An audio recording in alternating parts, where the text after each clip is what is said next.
Bonjour Maria Dogaé, vous avez contribué avec d'autres à ce nouveau dictionnaire, les mots du contre-pouvoir, petit dico, féministe, antiraciste et militant.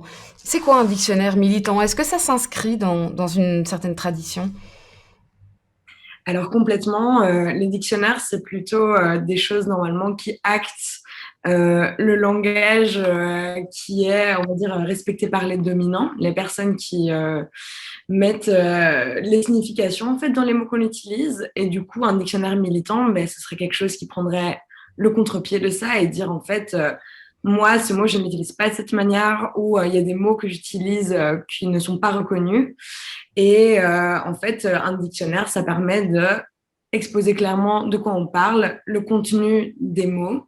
Et ça s'inscrit effectivement dans une longue histoire de féministes notamment et de militants, militantes qui essayent de redéfinir les termes et en introduire de nouveaux dans le langage. Ça a été conçu sous forme de collectif. Comment est-ce que vous l'avez fabriqué, ce dictionnaire? Quels sont les mots que vous avez voulu y mettre? Et puis comment vous avez travaillé les définitions? Ce dictionnaire, il émerge du festival Féministe Toi-même, qui est un festival qui opère depuis quelques années à Bruxelles et qui regroupe en fait énormément de collectifs féministes et d'ASBL bruxelloises. Donc ici, les personnes qui se sont surtout penchées sur ce dico, c'était le Point Culture, le Centre du Libre Examen, la Maison du Livre, le Plan Sacha, l'ASBL Corps Écrit et la Rainbow House notamment. L'envie du dico a émergé du fait de qu'on nous demande constamment ah mais qu'est-ce que ça veut dire ce mot, tu inventes des mots, on comprend pas de quoi on parle et donc on s'est dit que plutôt que d'être agacé, on devait faire preuve peut-être un peu de pédagogie. Donc on a voulu créer cet outil d'éducation permanente. Donc, les mots qui ont été choisis, c'est un point de vue très subjectif, c'est bien assumé dans le dico, hein. Donc, c'est un peu comme une capsule temporelle des discours militants, queer, féministes, antiracistes qui sont aujourd'hui en Belgique francophone, notamment. Donc, en fait, c'était les mots que nous utilisons, les mots sur lesquels on questionne, et aussi parfois des mots qu'on aimerait voir utiliser plus souvent. Donc voilà. Et alors, ça a été complètement co-construit. Donc, on opérait très simplement avec un Google Doc collaboratif.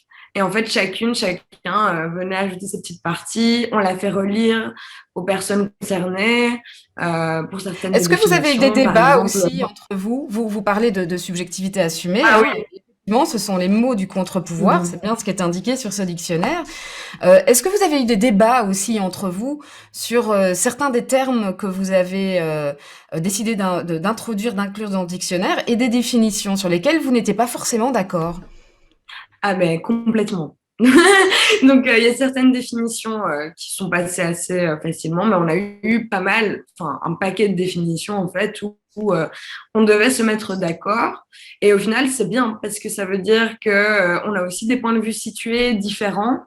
Donc ça permettait un peu d'enrichir les visions. On va peut-être donner quelques exemples, hein. Le premier mot d'ailleurs, ben voilà, c'est adelphité. Et c'est peut-être intéressant de commencer par là parce que c'est un mot qui ne figure pas dans beaucoup de dictionnaires en fait, adelphité. Complètement. En fait, ce mot adelphité, je l'ai vu émerger sur les réseaux sociaux il y a un an. Et à l'époque, je ne savais pas ce que ça voulait dire. Et j'avais cherché sur Google et j'ai eu assez de mal, en fait, à trouver. Il n'était pas présent sur Larousse, sur Robert. Donc voilà, je suis contente que ce soit le premier mot qui ouvre le dico.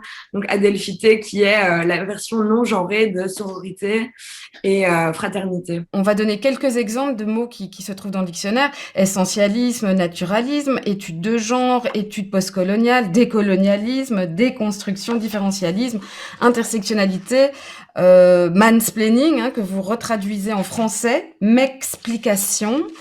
Alors il y a des mots aussi qui vont faire débat, hein, par exemple privilège blanc. Vous vous attendez aussi à ce que le dictionnaire provoque des réactions un peu vives?